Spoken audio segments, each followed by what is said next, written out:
Good morning, everybody.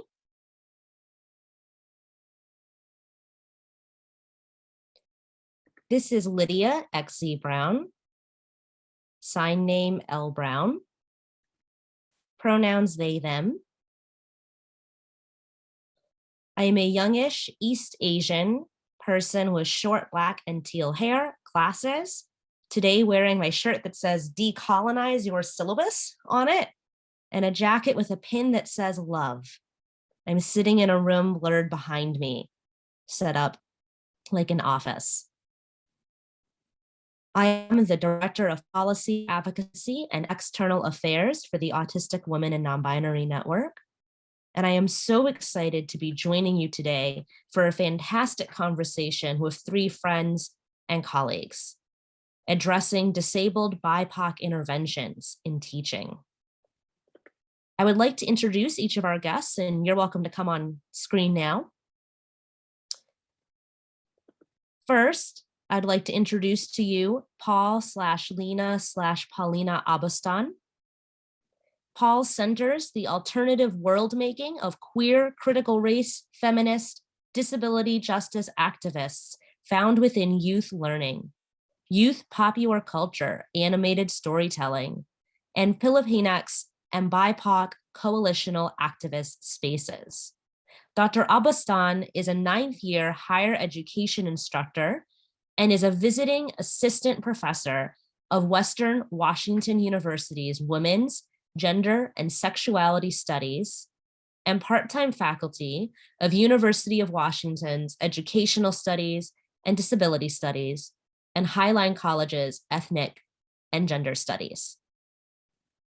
Next, I'd like to introduce Saili S. Kulkarni. Saili's research highlights the intersections of disability and race in teacher education. She uses DISCRIT, Disability Studies Critical Race Theory, to understand how teachers, particularly special education teachers of color, enact resistance in schools. Dr. Kulkarni also examines restorative and humanizing practices for young children of color with disabilities. And last, but absolutely not least, I would like to introduce Subini Annamma, who is a special education teacher in both public schools and youth prisons prior to her doctoral studies. Currently, she's an associate professor in the Graduate School of Education at Stanford University. Her research critically examines the ways students are criminalized and resist that criminalization through the mutually constitutive nature of racism and ableism, how they interlock with other marginalizing oppressions, and how these intersections impact youth education trajectories in urban schools and youth prisons. Further, she positions students as knowledge generators, exploring how their narratives can inform teacher and special education. Dr. Annamma's book, The Pedagogy of Pathologization, published by Routledge in 2018, focuses on the education trajectories of incarcerated disabled girls of color and has won the 2019 AESA, American Educational Studies Association, Critics' Choice Book Award, and the 2018 NWSA, National Women's Studies Association, Allison Piepmeier, PIEPMEIER, Book Prize. Dr. Annamma is a past Ford postdoctoral fellow, AERA Division G Early Career Awardee, Critical Race Studies in Education Associate Emerging Scholar recipient, Western Social Science Association's Outstanding Emerging Scholar, and AERA Minority Dissertation Awardee. Dr. Annamma's work has been published in scholarly journals such as Educational Researcher, Teacher's College Record, Review of Research in Education, Teaching and Teacher Education, Theory into Practice, Race, Ethnicity, and Education, Qualitative Inquiry, among others. Basically, all three of these humans have done some fantastic work in a wide range of spaces, bridging theory and practice, and are all folks that I look up to and learn from quite a bit. I am really excited to invite them to join in conversation today, and we're going to kick things off with some remarks from Paul or Dr. Abustan. I will turn it over to you. Hello, everyone. Thanks for having me here today. I'm the first speaker. I am a light brown skinned, diasporic, gender fluid Pilipinx person with glasses and a Hello Kitty fluffy hat and a red scarf with a galaxy zoom background behind me and my rainbow fidget toys. Thanks for having me here today. And I am Zoom videoing in from Nimipu Indigenous Lands in Eastern Washington. So thank you all, welcome. And thanks for having us here. I'm wondering if I can share my screen as I prepared a lovely PowerPoint.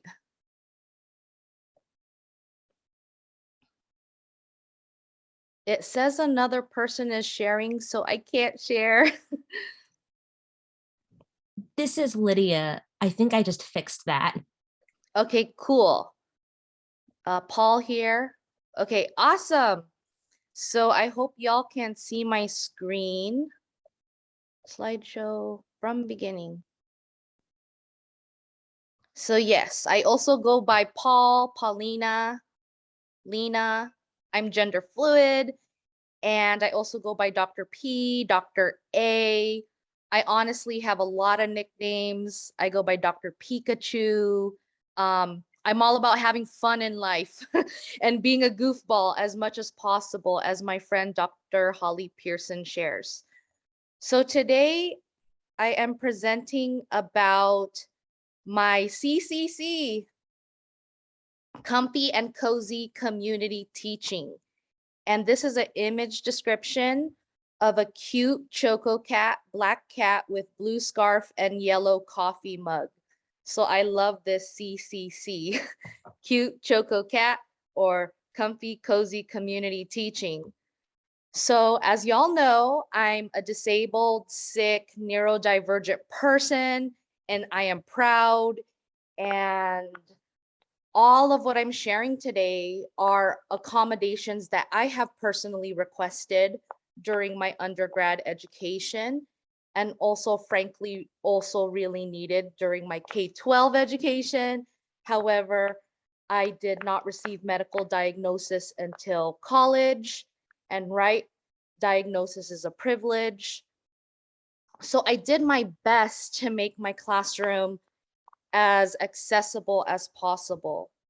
So in terms of my classroom, I will be sharing with you all today that we have routine expectations, flexible assignments, available in-class course materials, interactive learning, accessible communication, relationships of care, calling in and gentle learning, and comfy and cozy self and community care check-ins. And this is an image of one of my favorite black cats, Choco Cat, dancing on a star. So next slide here. So for routine expectations, as a neurodivergent person and also as a chronically ill person with an autoimmune condition, I really appreciate just knowing what to expect. And I know my students appreciate that as well. So everything they need to know for the entire quarter, everything that we're trying to do together and learn together, it is on the syllabus, it is within the assignments, and there are everything is the same every week in terms of the structure. We have routine weekly daily class agendas where we discuss 1 to 2 sentence quotes from the readings, from the films, from the lectures, and our 1 to 2 sentence thoughts and quotes about them. They can be discussed out loud, they can be written, they can be drawn, whatever communication fits my students best. And honestly, I really appreciate this because I remember during my undergrad, random professors would call on me and be like, hey, yo, Paul, tell me what this theory means. And I'm like, oh my goodness, I need time to process. And I would appreciate time to really do my research and prepare. And usually we cover a lot in class. So having an open-ended share with my students for them just to share, what did you love most about the reading and the film and the lecture? What questions did you have? What didn't sit right with you? This is an open-ended class with routine expectations. So this is an image of Choco Cat reading with an orange fish book lying down on a pillow. So in terms of flexible assignments and participation, students are welcome. Please, I invite them, request an extension from me for your assignments. I know what it's like to be hospitalized and school is the last thing on my mind, or I'm caring for a loved one who is sick, or I am not feeling well that day. I can't get out of bed. If you are not feeling well, please, request an extension. You never need to explain why ever. And students are welcome to read or watch the missed class transcript to submit any work later at a later date. So all of the materials are available in advance. Students can process materials. Students can watch the videos in advance and make sure they are coming to class prepared with their questions, with their thoughts about what we're learning together. And so this is an image of Choco Cat with an awesome trans flag in the background. And our learning is interactive and interactive feedback. So during lectures, films, and discussions, my students and we can talk live via the Google Doc about our thoughts and questions about what we're learning, lecture, film, and media. Also, the midterm paper, students get feedback from their 3 to 5 page midterm paper, and they can use that same paper for their final paper, which is just a little longer. It's 5 to 7 pages, and it's open. Tell me what you think, what you believe. What are your thoughts and questions? What are your highs and lows about what intersectional disability studies means to you, about what intersectional queer studies means to you, ethnic and gender studies, Asian Am studies, and whatnot. So there's always feedback, and students can also present, if they would like, their paper ideas, either out loud, or I also offer to read their slides for them, or maybe someone else in the class can offer to read slides for them. So this is an image of Choco Cat waving hello with a rainbow background. Yes, rainbow pride. So accessible communication, image descriptions are provided, text-to-speech accessibility is present, speaking at a steady pace is encouraged with live transcriptions. Although I let my students know I am very anxious and very depressed different times of my life. So please remind me if I ever need a slow down for anybody. And medium font size with accessible color contrasts, opportunities once again for participating in the ways my students can, whether that's out loud, whether that's written, whether that's drawing, whatever way they would like to participate and can, or if that means at a later time if they're not feeling well that day. And class materials are available for free. They're available at the library. I made sure all of the materials, students didn't have to pay for them. I know what it's like to work 2 jobs during college and not be able to pay for your book. I was that student at the library renting out that book for an hour. So now all of the books are available for free as ebooks with text-to-speech accessibility and also as print books at the library. And the films are available for free as well for streaming with closed captions. So in terms of relationships, for some reason, when we all go to higher education, You know, we're all by ourselves. We tend to not talk to anyone anymore. People tend to be a little less patient with each other. So this is part of my research and my upcoming book, Disability Justice in the Classroom, a Queer Critical Race Praxis. We tend to lose what we see in elementary school, right? All the rainbows, all the Pikachus, all the fun, and just the simple, how are you with each other? So I hope to cultivate that in my classroom, students being able to practice the CCC, comfy, cozy, community in our classroom. At the beginning of class, I ask my students, get comfy if you'd like. We're here to learn from each other. We're here to be gentle with ourselves. We're here to be gentle with each other. It's okay not to know. It's okay to make mistakes. It's okay to ask questions. So throughout class, questions are always welcome. Students are welcome to visit me during office hours or email with any questions. And also students are welcome to ask me about any academic and life journey tips. And I ask them tips as well. So we hope to foster this inclusive and accessible community of care, respect, and trust. So this is an image of Choco Cat gardening their flowers with a green gardening water can and a brown hat. So in terms of gentle learning, film, you know, having a variety of not only written learning, but also media.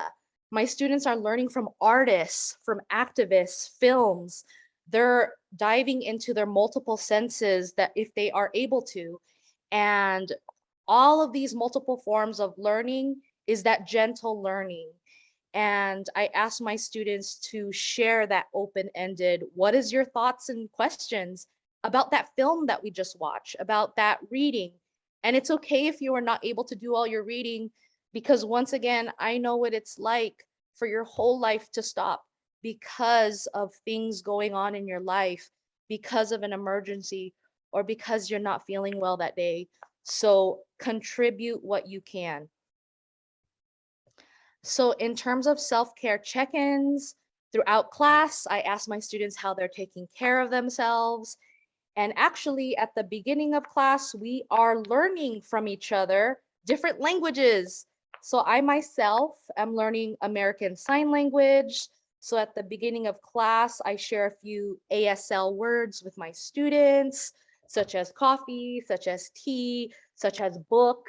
And I ask them questions. What are your favorite books? How do you like to drink your coffee? Do you like to drink tea? And that gets my students talking and all of us talking and say, hey, you love Audre Lorde too? Or wow, what's up? You love Gloria Anzaldúa? Me too. So those self check-ins really assist us in building that community. And also at the end of class, I ask my students, how are we being gentle to ourselves and each other? Content notes are provided to minimize re-traumatization, and always the sharing of resources from me and my students. And that was Choco Cat playing tennis, an image there. So maraming salamat. Many thanks, everybody. As always, you're welcome to reach out with any thoughts and questions. How are you being gentle with yourselves today? What kind of community and self-care are you seeking? And how can we continue to support each other? My website is found below, and this is Choco Cat sleeping on a carrot. So thank you. I hope you all appreciate the comfy, cozy community pedagogy, and thanks y'all for having me here today. And I'll pass the mic to the next speaker.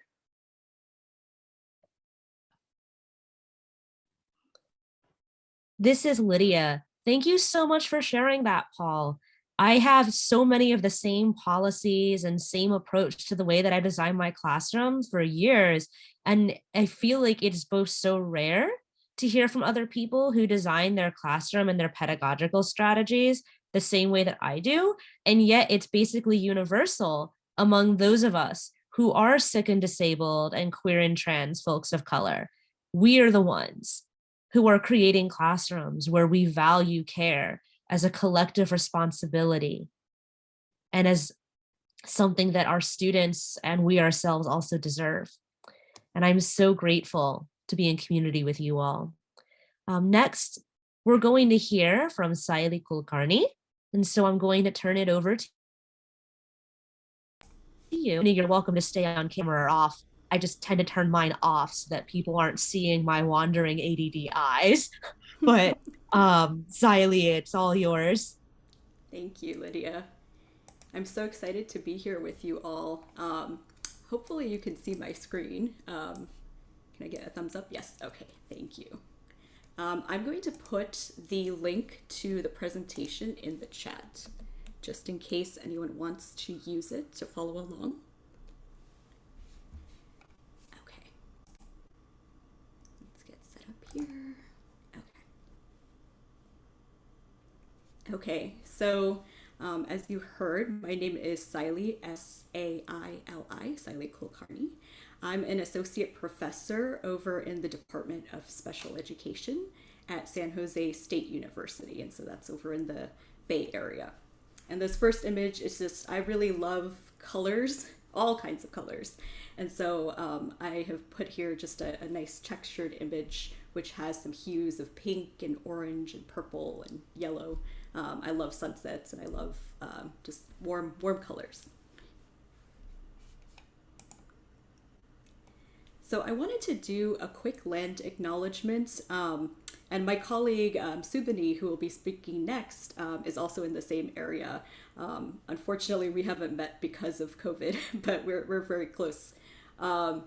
And so I just wanted to acknowledge that I am on the stolen, occupied lands of the Muwekma Ohlone tribe of the San Francisco Bay Area.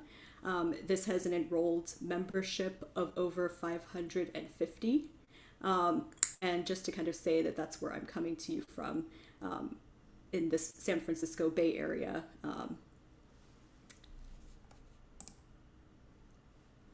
And so what I'll do is, yes. Saili, it's Subini, do you see the comments that people can't see your PowerPoint? We can actually only see your desktop.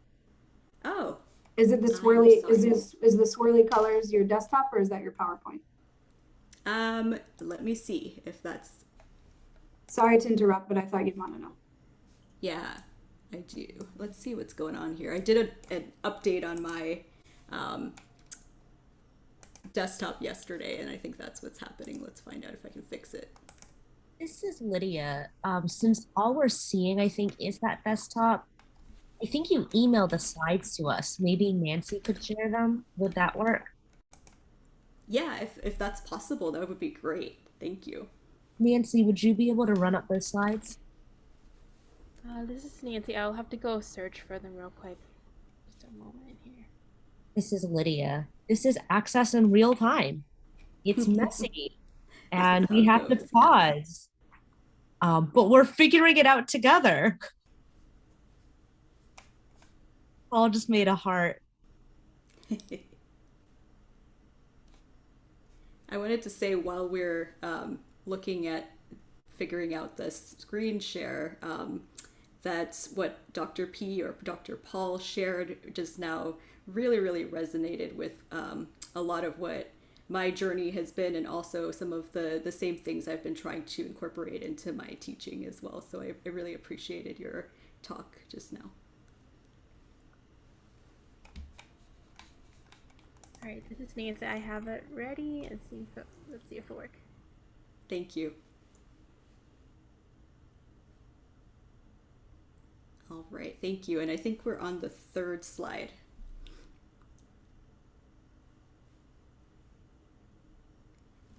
Yeah, so today I'm just going to talk a little bit about how I sort of center myself in some of this work. And then we were kind of given some guiding questions. And so to organize my mind, I always like to sort of go question by question. And so that's kind of how I approach this work. So we can go to the next slide. And so to center myself in this work, I always like to share a couple of images. These are just a couple of images of my life and how, I sort of come to some of this work. So I saw a couple people in the chat mention Wisconsin. So I'm a Wisconsin Badger. So the first image that I present on the left is actually me with Bucky Badger and one of my former mentors and professors, Dr. GLB, Dr. Gloria Ladson-Billings. And so I always bring this image in because, you know, I didn't just arrive right at this space, right, where I think about the intersections of race and disability, right? This was the work of so much community and also so much knowledge, right, that other folks have sort of given me, and that's how I'm able to sort of, you know, draw from, right, and learn from, right, so many important folks. The second image in the center is myself with some of my mentees. They're former students. And one of the things that I will talk about a little bit later is that I think, you know, there's definitely an overlap. I'm a teacher educator, and so my research, my teaching, all of this sort of, you know, is how I sort of think about teaching, right? And one of the things that I do often, right, is to make sure that, you know, I'm centering the work of graduate students, of student assistants who also identify as BIPOC and or disabled. And so over the course of the time that I've been working in academia, these are the students that I've been working with, and that is very intentional. And then the third image is a little about my background. So this is me with my partner. We got married 3 times back in 2019. And so this just kind of shares a little bit about our culture, about our style of weddings. We got married once in India, but we also got married here in the United States and did a variety of different kinds of ceremonies that incorporated some of our backgrounds and cultures and experiences. Okay. Next slide, please. Thank you. What you often don't see in some of those shared images or the way that I talk about, you know, centering myself is the other parts of me, which include the invisible disabilities. And so similar to what Dr. P was talking about just before, I also experience some autoimmune conditions, chronic pain. I also have what's called a hypertonic pelvic floor, which means I have very, very tight hips, very, very tight lower back. And so these conditions and these experiences are things that I developed after, you know, I finished undergraduate or undergraduate college, right? So I say this because, you know, I am a special education professor, right?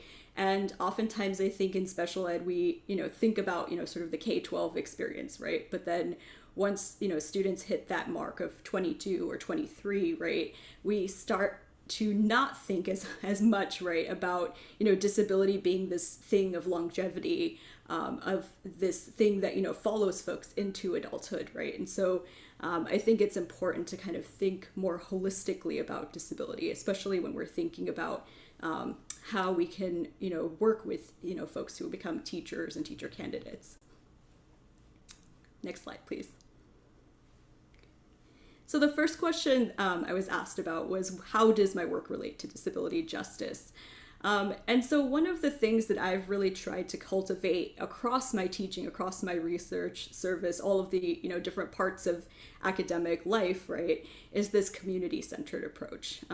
There is nothing I try to do in isolation, right? I'm always kind of working with different folks, always learning from different folks. I don't think I have all the answers to how, you know, my work is, you know, cultivating disability justice. I'm, you know, doing my small part, but there's obviously, you know, a ton of folks doing this great work who I'm constantly learning from. And so I take that approach because I feel like it's so important to center that community and learn from that community, right? And so I'm constantly learning from, you know, colleagues. I'm learning from community activists out in the schools as well as in the broader community. And what I try to do is I always try to, in my work, center BIPOC disabled voices and experiences. And so similar to what Dr. P was talking about, This can be through film, this can be through podcasts, this can be through guest lectures. There are, a variety of ways in which I try to bring in folks to really share their experiences, but, not in sort of a tokenizing way, because I think we can also risk that, right? But to really, get to know the work of folks who are doing movements or organizing, and then, work with, my students to kind of understand their experiences and their journeys. Thank you. Next slide.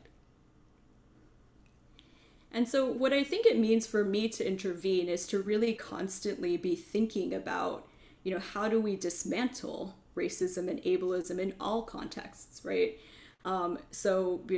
Teaching, right, dismantling some of these policies, ingrained policies, right, about grading, how to, deduct points, right, from students. And so I've been working with some folks this past year, especially, right, to kind of rethink, this grading policy, some of those neoliberal policies around grading. And similar to Dr. P, I don't, have students, adhere to a very strict late policy. Students are always allowed to have extensions in my courses. I use what's called no questions asked kind of policy. And so the idea is that if students need extensions, if they need extra time, if they need anything, right, that they can just let me know. The idea is very, sort of focused on, the most open communication. So, there's so much, as Lydia says in the chat, too much pushback, right, from abled faculty around policies around grading or lateness. And I feel that too, because I definitely have to kind of push back a lot. And so, doing those types of things, I think has really sort of shifted my mindset around teaching. Varying assignment submissions is also another big one for me. So students never just turn in a written paper in my courses. They have the opportunity to turn in, podcasts, they can turn in video submissions, they can turn in audio submissions. And I've heard, from students, especially those who have been able to sort of disclose or share their disabilities in class, that they really appreciate it. They appreciate the opportunity to not adhere to one standard way of turning in assignments.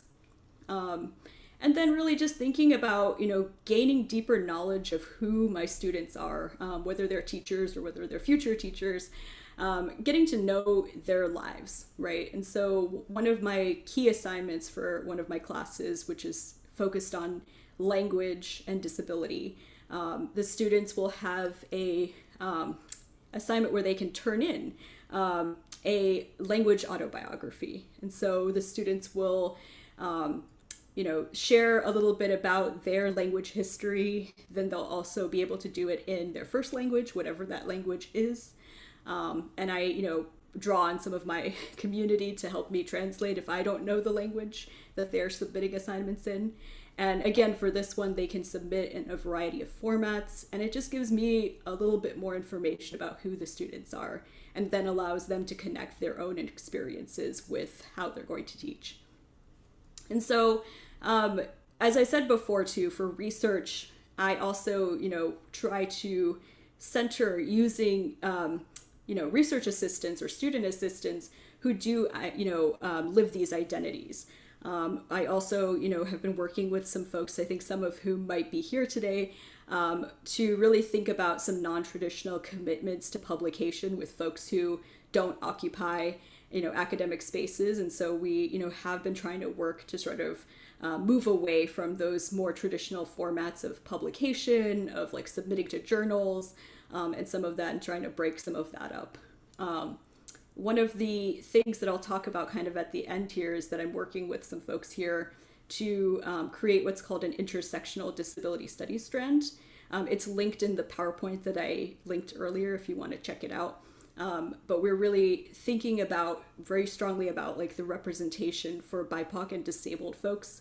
And we have actually co-constructed syllabi with community folks instead of, me creating the syllabus or other folks in academia being the sole people making that work. Next slide, please. And so I was asked to talk about my experience in disabled BIPOC interventions and teaching. And there's been, I think we mentioned this a little bit earlier, there's been a lot of, I think somebody asked maybe a question in the chat. There's been some frustration, right? There's been some challenges, there's been some anger, right? As I said, I present, right, as a brown female with invisible disabilities, right? And when I talk about things like Black Lives Matter, I get pushback from students, right? Not everybody is on board, right? And it is sometimes frustrating, it is sometimes angering. I want to be real with you all, right? Like, I've definitely gotten, teaching evals that say, well, after we read Bettina Love's, abolitionist teaching book, like, I feel as a white teacher, I can't teach because I'm not supposed to be teaching, right? So there's that anger and frustration, right? And if you haven't read Mia Mingus's recent blog too, there's a really great post in there about able supremacy that I think you should definitely check out, which kind of hits on a couple of the issues around ability and disability, and just the ways in which it's difficult sometimes to deal with able-bodied folks as well. And so really, I think it's important to mention that, right, that it's not always rosy, right?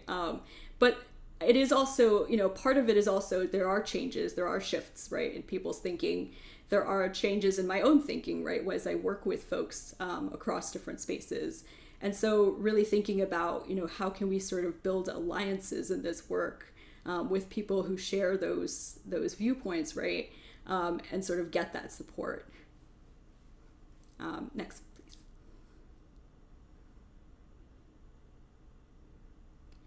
And so, how have these affected me or other faculty, students, and community? I just kind of created a little word wall because I like, kind of thinking about it in terms of these kind of important keywords or key aspects. For me, again, a lot of it's been about community, about finding the community that I can kind of share with, that I can heal with, right, that I can learn with. But it's really been, as we've sort of built out this intersectional disability studies strand and other projects, with folks who really are committed to this work, it's really been sustaining, I think is the best way to describe it, to be able to finally be able to do, right, some of this work, and, not be having that pushback that I had maybe, 4 or 5 years ago, right, when I started this work. It was like, what are you doing, right? But, now to feel like, yes, like there is some momentum, there is some movement forward. So that has been sustaining in a lot of ways. And so I think that's my last slide. I think, I have just one more with my contact info for you. So if you want to get in touch with me, follow me on Twitter.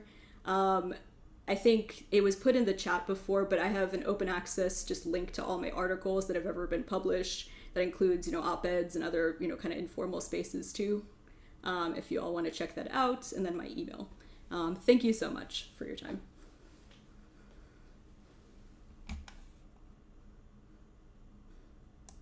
This is Lydia. Thank you so much, Saili.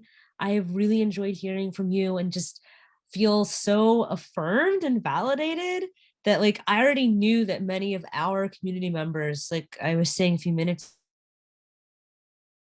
ago, trying to interject disability justice principles into the ways that we teach, how we teach, and what we're teaching.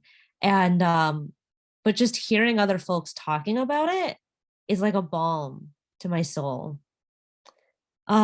Finally, but absolutely not least of all, I'd like to invite Subini to join in conversation as well.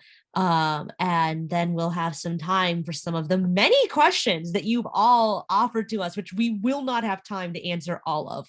I apologize in advance, but I'm really glad that you are all sharing with us, and hoping this time is really engaging for everyone. So I'll turn it over to you, Subini. Hey everyone, thanks so much. I'm also gonna share my screen, so let's see if this works. Can you see my screen? Can you see thank you for the thumbs up, Dr. Paul, that's super helpful. Okay, so I want to begin by saying thank you to Lydia and Nancy for the invite, and specifically to Nancy for all the organizing of logistics. I am notoriously disorganized, and so I'm so impressed when there's an organizational center. So thanks to Nancy for powering that. Thanks to Lydia. I am a Black South Asian woman wearing a blue shirt with black and much gray in my sister locks and long green and blue earrings. I'm sitting in front of a bunch of books at a desk, and that is me. So as Saili said, we're in really similar locations. I live in San Francisco and work at Stanford. The Ramaytush are the original people and stewards of the San Francisco Peninsula, and Stanford occupies the lands of the Muwekma Ohlone people. I always like to add to a land acknowledgement and note that for where I am, this is where enslaved Africans were forced to be part of the gold rush, near where the Chinese Exclusion Act was enforced with bureaucratic efficiency at Angel Island, where the Mendez family won a suit against school segregation in the 50s, but the Latinx population began being pushed out along with Black families in the 70s.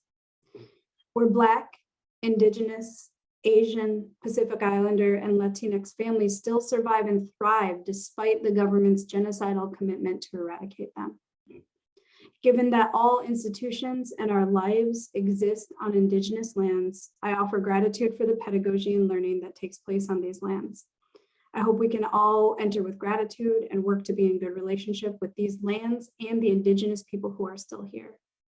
This land acknowledgement is a call to act against injustice, to act with memory, and to consider Indigenous and multiply marginalized perspectives. So similarly to Saili, I need to kind of organize myself based on the questions that were asked.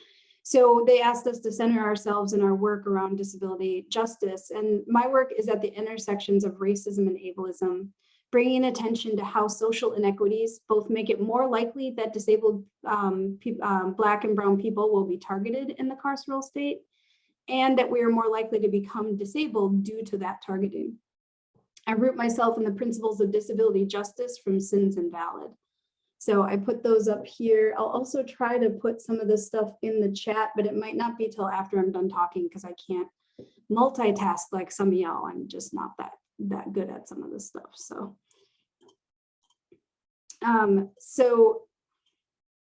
for intersectionality, the first tenet that they suggest, my goal is to center ableism and racism as intertwined in everything that I do, and consider how other oppressions and how they imbue carceral systems and practices.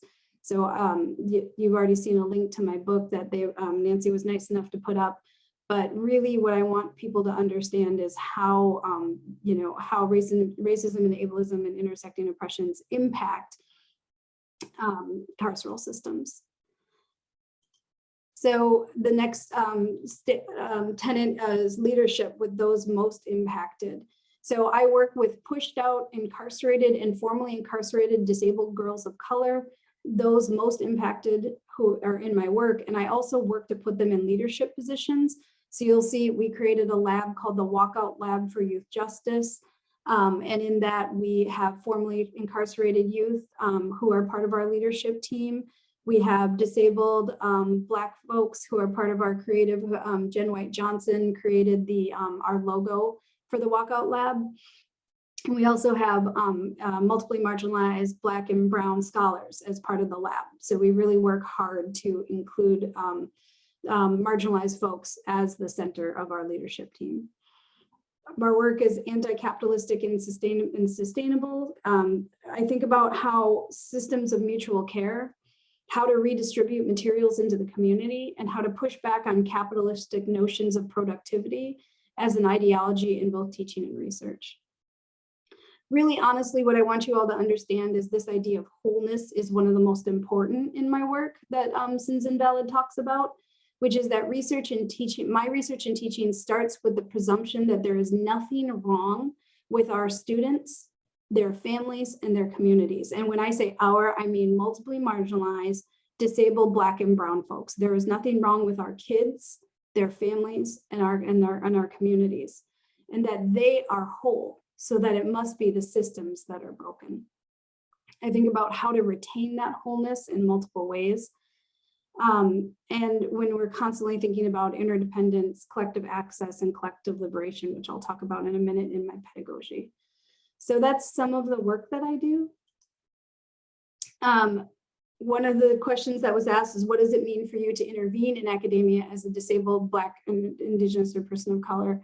I think it's three things for me that I could think of right off the top of my head, which is advocating for myself and others, building with others, and resting when needed. So I always recommend the NAP ministry. That's where this picture is from. If you haven't looked into it, you should check them out. And they really focus on, and Tricia Hersey is, by the way, the head, the person who created the NAP ministry. And there's this idea about rest as a radical practice. And so I'm constantly thinking about that, particularly with somebody with invisible disabilities, with an autoimmune disorder who also experiences chronic fatigue. So what does this look like in my pedagogy? So we've created this concept called a discrete classroom ecology. And this is built off of, I want to be really clear, nothing that I do is by myself. First of all, I wrote this with another colleague, but also these ideas are built off the work that's being done in ethnic studies, the work that's being done in disability studies, but kind of my constant effort is to combine the two and really think about what that means. So in pedagogy, which is a fancy word for teaching, by the way, let's just make ourselves accessible even in our language. This looks like making complex ideas accessible. So that gets into our curriculum, right? So similar to a lot of the other folks here, I use videos, TikToks, zines, traditional journal articles, popular articles, poetry, all of that stuff goes into the ways that I present content to my students. I create multiple ways into the work and use multiple formats for assignments. So for example, for participation, that can look like on Zoom, writing in the chat, doing the work in breakout rooms. It can be not just assigning writing. Students can write, they can draw, they can give me verbal responses. So it's really changing both the curriculum and the pedagogy. And then the last thing is what I talk about is solidarity, which is about our relationships and being in solidarity with my students. I think really similar to Saili, I was trained as a K-12 teacher. And what I'm really understanding is that so much of that pedagogy is based on surveillance and it's based on harassment of students. And so if we actually try to get away from that, we have to think about being in solidarity with our students. And that doesn't mean just saying we love them, because we know, as Cornel West thinks, there's no love without justice. I'm sorry, Bell Hooks, that was not Cornel West, that was Bell Hooks that said there's no love without justice. And so I'm thinking about multiple ways that we check in, we give them space to be themselves, have them reflect on what is working, build in individual times to meet, build in group times to give feedback. So there's multiple ways that students do that. We read books by disabled BIPOC authors such as Sami Shulk, Leah Lakshmi Piparenza, Liat Ben Moshe, Federico Whitehauler. So disabled Black and brown folks, disabled folks, and Black and brown folks. And the last thing I'll just note is, we use disabled, I use disabled Black and brown folks in their words to guide our class. So here you can see one of my syllabus starts with Mia Mingus's words, but also the assignments, right? So we had something this quarter, I taught a class called Repositioning Disability. And we did something called Disability Everywhere, where students had to find a place and they had to look into the built environment and understand what its history with disability is. Surprise, Stanford has a lot of eugenicists. Big surprise. Sarcasm, that's sarcasm. By the way, I have a 5-year-old, and whenever I am sarcastic, she says, "You just did a sarcasm." So to be clear, I just did a sarcasm. But also Disability Everywhere. And then we also look at disability activism. So I just wanted to give you an example of some of the actual assignments that we give that also can root these things.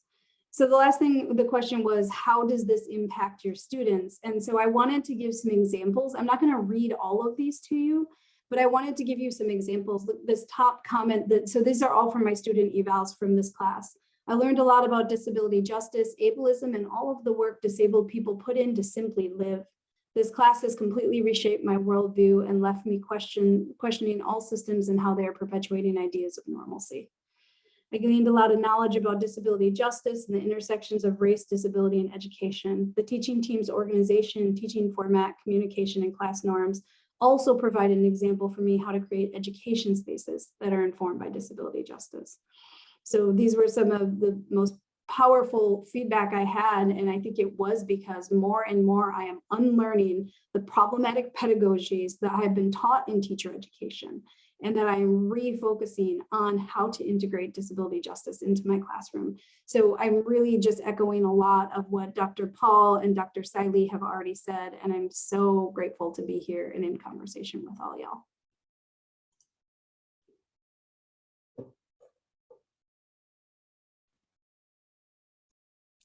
This is Lydia. Thank you so much for that offering, Subini. I'm just, again, so grateful to have you all here and to be in conversation with you. We had a couple of questions prepared that we wanted to ask you, but also there's so many great questions coming from folks in community here. So I want to jump directly to questions that have come in from participants today. I'm going to first, ask a question from Claire, C-L-A-R-E, Forstie, F-O-R-S-T-I-E. You all addressed this a little bit already, but I want to raise up what Claire says. They said, "Hi all, I'm zooming in from the University of Minnesota Center for Educational Innovation. I'm a sociology Ph.D. and teaching consultant. I'm very interested to see how y'all approach teaching practice intersectionally. Intersectionality is one of those words we so often use in teaching as a concept, but how do we implement it in our teaching practice?" Anyone can take that. I mean, this is Subini. I would just start with really reminding ourselves that intersectionality is not about a stacking of identities, right? Intersectionality is about multiple marginalizing oppressions. So it's not race and disability stacked on top of each other. It's about how racism and ableism work together and are mutually constitutive, which is a fancy way of saying they inform each other. They don't live without each other. So really, first of all, clarifying every talk I give. I know I didn't do it in this one because we only had 10 minutes, but most talks I give, and when I teach, that is one of the first concepts I teach is like, what does intersectionality really mean? Because once we have that clarification, it's harder for us to misuse it, right? And so we want our students to understand what it is. And then we think about, like I said, for me, everything is about disabled Black and Brown folks as the center of our work. And so like I taught, this class could be, the class that I mentioned could be considered a traditional disability studies class, but I refuse to make what Chris Bell, a wonderful scholar who passed a few years ago, talked about as white disability studies, right? Because we know disability studies, especially at its core and its very foundation, centered whiteness. So I try to reject that in all of its forms, and so I constantly center disabled people of color as the content, as the focus, and as the people we're building relationships with. But I would love to hear what Saili and Dr. Paul think. My class, this is Dr. Paul here. We actually begin with Indigenous scholars, the works, the writings, the activism, Two-Spirit, and we learn about organizations that are Indigenous led and supporting land culture back. So we are making not only a land acknowledgement, but as my friend Dr. Zan Nieder says, a land commitment. So that's what we're doing. Everything is in practice. The classroom is connected to the community, just like Bell Hook shares. And so we're learning from Black folks, people of color. And hey, this is not, stacked or anything, right? Because Indigenous people can also be Black. Black people can also be Asian. Asian people can also be disabled. And so we're learning about all these systems how they operate together. And that is actually the paper question. How does race and racism and ableism operate together with settler colonization that is still happening today? So it's always, you know, we are in this together, and not in the kumbaya way, but as my non-binary friend Alok shares, right? We gotta free all of us to free ourselves. So all of these systems hurt us, some more than others. Yeah, wow. I mean, I resonate with all of all of what you all just said. I think, you know, I like Subini, I start my classes with, you know, really framing intersectionality. So we do start by like breaking up this term. We look at, you know, some of Kimberly Crenshaw's work. We try to look at there's, you know, a piece in, I think, a book called Condition Critical that really kind of breaks down intersectionality for some of my teacher folks. You know, just starting with that, but then kind of, you know, quickly moving beyond that, right? Like we have to define this, but we also have to live it, right? Just as both of you have kind of said, right? This is kind of key, or is core to how we teach or how we kind of like embody spaces, right? The one thing I'll add, you know, to what has already been said is that our special education department this year is taking Alice Wong's new book, Disability Visibility, and actually embedding it into all of the courses, like across the program. And that was like a huge win because, I mean, like, yeah, you know special ed, right? So yeah, I mean, it was super exciting to see, you know, those narratives are now going to be a part of our entire curriculum. And they're going to be a part of a new intersectional disability justice syllabus as well, for our leadership program here at San Jose State. So I'm super excited about, you know, starting to, you know, kind of infiltrate or start to build in, you know, those spaces. And so that's the one thing I'll add to what's already been said. This is Lydia. I actually wrote a series of lesson plans for middle and high school students on disability justice, and would be happy to share those with folks if you're interested. In my college teaching, I teach courses on disability, race, and gender, and I deliberately have designed my syllabi so that, at least as far as I know, I'm not assigning work by anyone who's a cis-het white abled man, and that's intentional. I don't articles in the field of disability studies just because we know, and many of you have raised the very necessary critique, that what is considered canonical is usually tied in with whiteness and other positionalities of privilege. And so that's very deliberate in how I teach. I think about whose voices I'm lifting up, whose perspectives I consider as central rather than a quote unquote special topic or for an advanced discussion, as opposed to this is foundational. So I think that way about intersectionality in my teaching practice. I have two more questions I want to share from our community here. One of them comes from Therese, Terese, and she says, question, any tips on holding space on microaggressions and or ableism that happens in the class?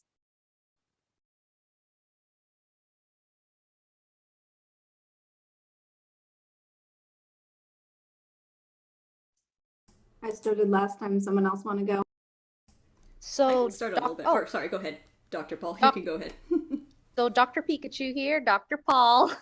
I also go by Dr. Apple.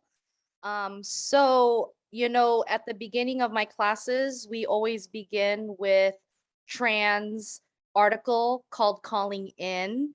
And so, right, hopefully those that are taking a disability culture class or a women's gender sexuality class or Asian American class, hopefully support. So usually I ask students, you know, gently call each other in. You know, the world already punishes so many people. Just like what y'all have shared before, we're always so punitive. We're always throwing each other out with the smallest mess up, and we all mess up.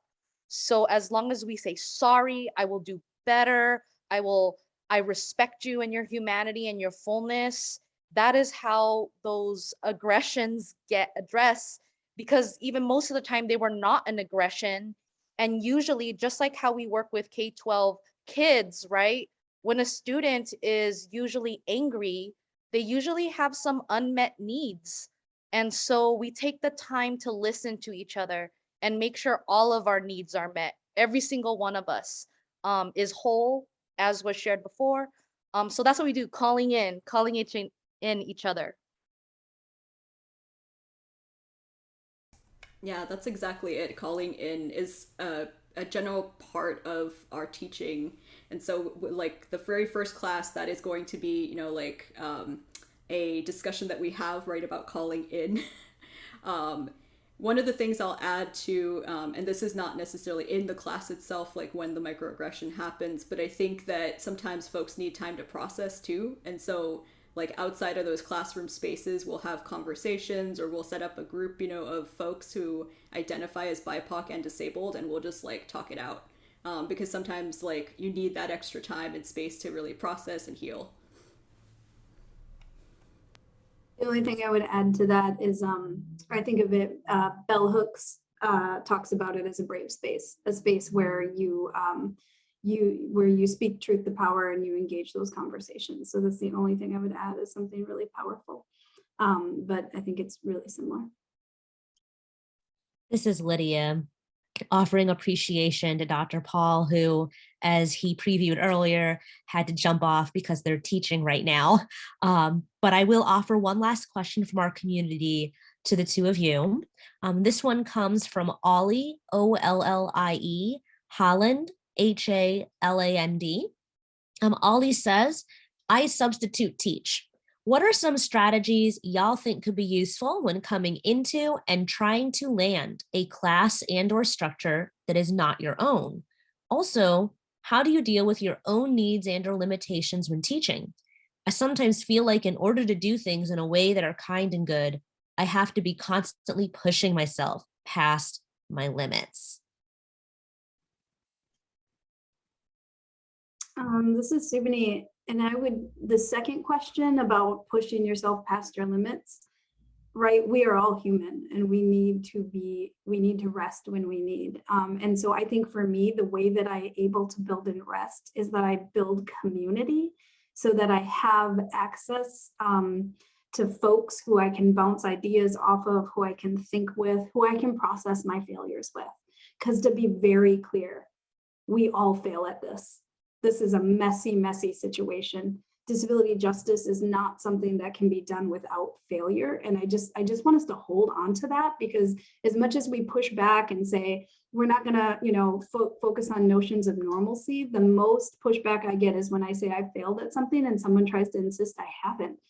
And we have to be okay with failure. We have to be okay with it. And that's when we have to call ourselves in, or we need other people to do that. So for me, the way that I've limited the burnout, and to be clear, I'm very, very privileged. I work at a elite institution where there are more resources, but I'm still trying to think about how to be in community with other people so that we can support each other through that and not burn out so quickly. Yeah, second all of that. I think the only thing I would add is, if you're thinking about, where you're walking into a space, right, that already has sort of, some expectations set up and everything is already kind of set up for you, get to know the folks who are in that space, right? Like, even if there is, let's say, a structure to everything, right? Like, it's still an opportunity for you to kind of create your own space or your own structure with the students that you're going to be working with. Even as a substitute, right, you can do that. And so, I would say, spend that time, getting to learn about who is in that classroom, like, learn from the students, ask them, well, what do you do normally about, when it comes to this, or on the day-to-day, what are the practices that you are utilizing? And so, framing it from that way can make it seem sometimes a little less daunting. And can I just add one more thing? So yes to everything Saili said, yes, yes, yes, snaps, high fives, but also, Ollie, you're a badass, because substitute teaching is no joke, and it's a lot of work, and it is so hard to build community in such short time. So I just want to acknowledge you and say thank you for the work you're doing. This is Lydia. I agree with all of that. And substitute teaching, I've known many of my friends who have done that work, and I just hear over and over again just how everything is stacked against them. To the second part of your question, I would add that in my work, I think about access as negotiated, collective, and shared. And my thinking and practice in access in that way, access as relational, is very much informed by the work of folks like Mia Mingus, Mingus, or Amy Hamraie, AIMIHAMRAIE, who also talk and think about access in this way. And so when I talk to my students about how I am trying to enable access for them, I'm very upfront about how that also affects and implicates access for me. My students don't have set deadlines for the vast majority of their assignments, and they're due at the end of the semester. I offer some suggested deadlines for those for whom that structure is very helpful in helping them plan out their work for the course, but they know that they won't be penalized in points or grades for doing their work at the end of the semester. But I'm also upfront with them, and I tell them I have ADD and I'm very neurodivergent, and I'm teaching as an adjunct. So if everyone in the class decides to turn in their work at the end of the semester, you're not going to get your grades back very quickly, because I need to take time to actually complete the grading work. And if you know that you need your grades sooner for a graduate school application or to have your transcript complete for a scholarship purpose, then you need to prioritize doing your work sooner in the semester to ensure that our access needs are able to align. And that's a way for me to model how access is a relational and collective practice of negotiation with my students, and to attempt to prevent creating the conditions of doing work in a way that's not sustainable for me, but also trying to make the space one that is welcoming and supportive for my students. Last things to share here.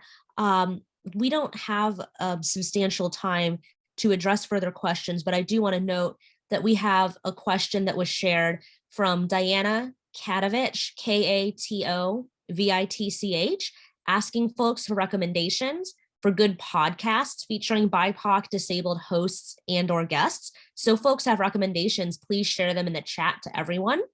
And then we also noted that someone asked Avi Simcha, AVISIMCHA, for links that presenters shared in an email. So we'll do our best to send out those links to the folks that registered for today's webinar. And we also had a question that was raised more than once from Kamiya Maghzi, KIMIYA MAGHZI, who wants to learn more about how to find more accessible texts for class, whether that's accessible in terms of being reader friendly or accessible, as Dr. Paul was talking about earlier, in making sure that they're free. And I know that that's a principle that many of us have thought about, especially because of legacies of impoverishment that disproportionately impact queer and trans and Black and brown and disabled folks. And thinking through how our resources and material can be more accessible to students learning. So I'll invite anyone who's here to share out their thoughts and their ideas in the chat with everyone. I will just give a minute for any last 60-second bit of wisdom that either you, Subini, or Saili would like to share. And then we will close out our time together. I mean, the only thing I would add, is we have to think about not only how to, create accessible work and use accessible work, and that means pop culture and all these other things, but also how to make journal articles that use traditional academic language more accessible. And we can do that through our pedagogy. So I don't want us to think, oh, this has big words, our students can't handle that. It's how do we create the scaffold or support to make these things accessible. So I think I just want to push on this idea that there's only one type of accessibility when it comes to those things. There's so many ways we can create access. So I'm so glad to be here, and so glad I got to talk with some of my favorite people today. Same here. I'm grateful to be in this space, and I've learned so much from all of y'all, people in the chat, as well as people here on this panel, just from having this conversation. The last thing I will say is, sort of affirming and, just saying that, It is so, so important to center BIPOC folks with disabilities through our readings, through our writings, through, a variety of things, right? But like definitely in any space in academia, right? Like working again to dismantle ableism and racism should be sort of our center. This is Lydia. Thank you again so much, Saili, Subini. Appreciation to Dr. Paul, who is no longer here. Great appreciation to our interpretation team, Jeremy and Audrey. And Jeremy, I hope this conversation has been one that you've particularly enjoyed being here for as well. To our captioner, Cindy, and to AWN's full team, including Nancy and Kaylee, for their work in helping make this webinar's programming possible. Our next event is on January 31st at 8 Eastern, 5 Pacific on food justice and disability justice. It is a conversation featuring Tony Alexander, Ajilsa, Allilsa Fernandez, and Lexi Holden, Lexie. So I hope that you will all join us there. We are excited and grateful to be in community with you. Thank you for your time.